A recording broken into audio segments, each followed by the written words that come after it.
Marc Faber, welcome back to The Business. Well, thank you very much for having me on your show. Last time we spoke in May last year, it was just before central banks started tightening monetary policy around the world. You said to me at the time that central banks had been too slow to act on rates. They've since acted and they've acted aggressively, but have they done enough to avoid a hard landing or recession? Well, I think they haven't done enough in the sense that, say, in the US, the Fed fund rate is at 4.25%. And whatever figures you believe in, inflation is somewhere in the range of 6 to 12%, depending on the household, depending on how many children you have, and so forth and so on. In Europe, the ECB rate is at 2.25%, and inflation is around 9%. So in both cases, interest rates in real terms, inflation adjusted, are negative. And this usually is a symptom that not enough has been done. And what about here in Australia? Well, in Australia, the case is similar in my view. Well, you're more familiar with your rate of inflation, whereby I have to say here that what the government is publishing is always understating the true cost of living increases for everybody. There's just a study came out in the US by a university that highlights how much the government actually understates the rate of cost of living increases.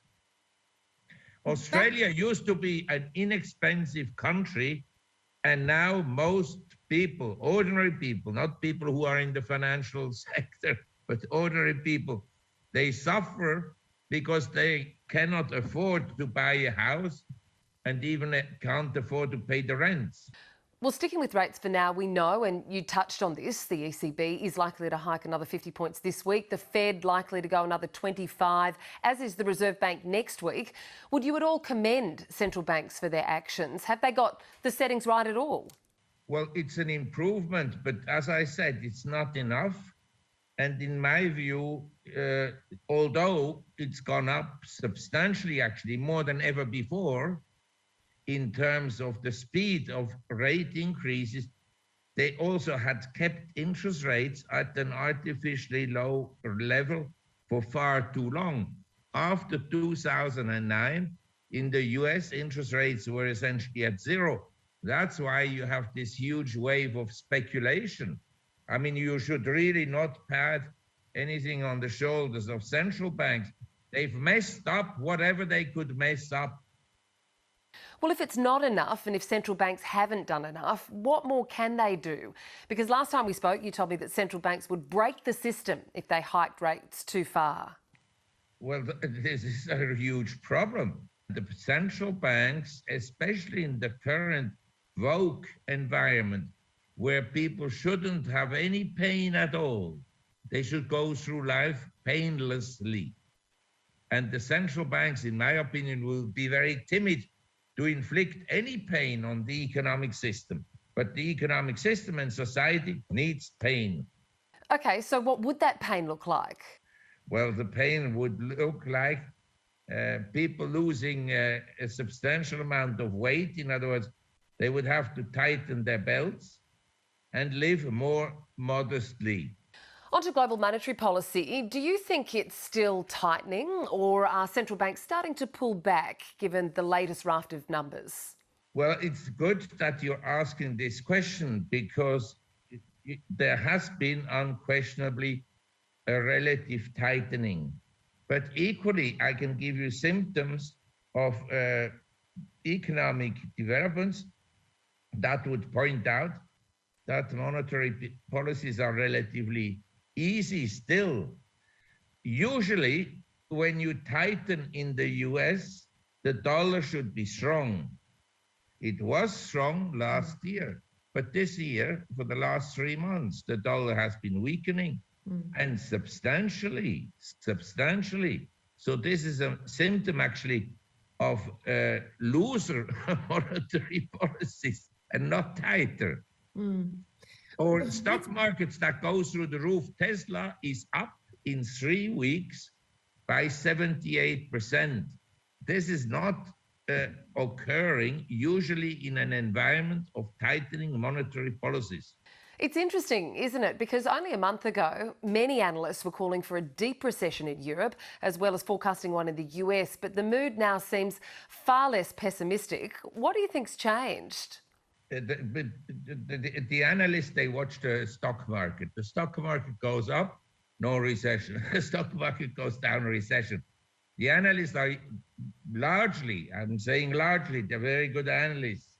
They're thorough, but largely is a bunch of incompetent people who look at what the other analysts forecast and then they forecast about the same, not to be falling out of range. OK, so then can you tell me why share markets are rallying around the world? Some markets became, I have to distinguish, the markets that became oversold because they went down a lot from a hugely overvalued level. The US, the NASDAQ, the FANG stocks, Facebook, Amazon, Meta, Tesla, and so forth. And then you have markets that have been in bear markets against the US, relative to the US, for the last 12 years, since 2009. These are emerging markets largely. And the markets, they have been in absolute bear markets, like Hong Kong, China, for the last 5 years. So there are different types of stocks and assets that are depressed at the moment. The oversold stocks from the US and so forth, they have rebound potential. They have big short positions, so the shorts have to cover and the stocks move up by 100% in 3 days. And you have value markets like Hong Kong, Singapore, China especially, and emerging market in general that are depressed and are entering, in my view, long-term bull markets because the sentiment, say, about China, Hong Kong. I lived in Asia for the last 50 years and in Hong Kong since essentially 73, and I have still an office there. But I've never seen sentiment about Hong Kong, China as negative as it was 3 months ago. I think we've made a major low. Not everything is good in Hong Kong and not everything is good in China. But in my view, it's better than in the US. So is your view that the markets have rallied because they were oversold and short sellers were caught out? But how does China's reopening play into that? The main responsibility is, as I mentioned to you, that interest rates are still negative in real terms. In other words, they've gone up like in the 70s. They increased interest rates, but they never increased interest rates enough as to curtail inflation. So if you're a pension fund and you have money for management, or you're a large investor, you're a billionaire, and you have an asset allocation, you say to yourself, bonds, yeah, okay. Bonds for now, they can rally because they've also become oversold. They were very weak over the last 2 years. They can rebound. But long term, you want to be in bonds in an environment where central banks keep interest rates negative in real terms? No. So then what do you see as the current dilemma for policymakers? I tell you something, in my view, it's practically impossible for central banks to put interest rates in a positive, real interest rates environment. In other words, the Taylor rule in America, according to a professor called Don Taylor, according to the Taylor rule, the Fed fund rate should be over 9%. Can you imagine what 9% Fed fund rate would do to the US financial system? Well, the last time we spoke, you said that if the Fed funds rate got to over 8%, that the whole world would be broke. It is already broke at 4%, but they can postpone the problem. In Turkey, I just want to bring up, because a year ago, everyone was so bearish about Turkey, and I wrote twice a report about Turkey. Everything was bad, but the stock market was cheap because the currency had collapsed. What happened? The stock market in US dollars has doubled in value over the last 12 months, okay? But that is because it was terribly depressed and because the Turkish economy, even with 80% inflation per annum, still functions. If you go to Istanbul, everything functions. But of course, the poor people suffer. It's always the poor people that will suffer. That I for sure.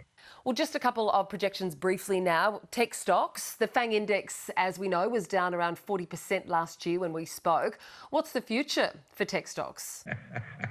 I think they'll still go down more. But as you said, they became oversold after the decline. Meme stocks are down 90% or 80%, SPACs 80, 90% down and so forth.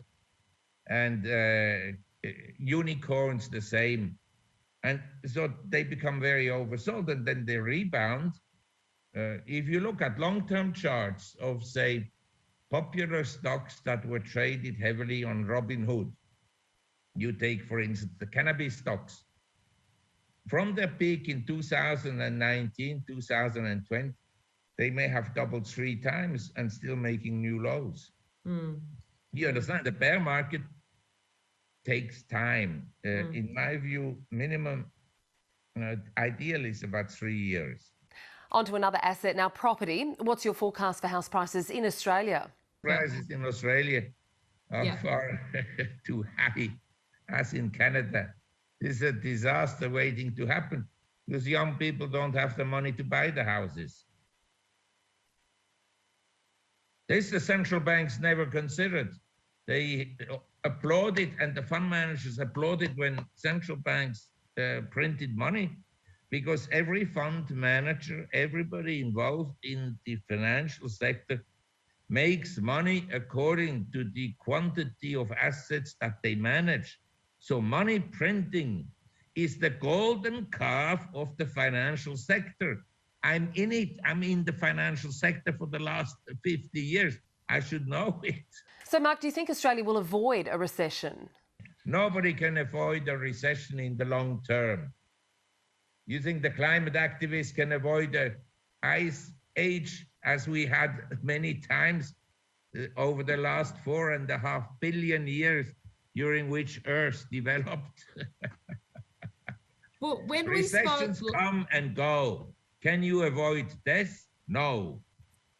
Maybe your spirit will live on, but physically you will be gone one day, and Marc Faber as well, and all your viewers as well.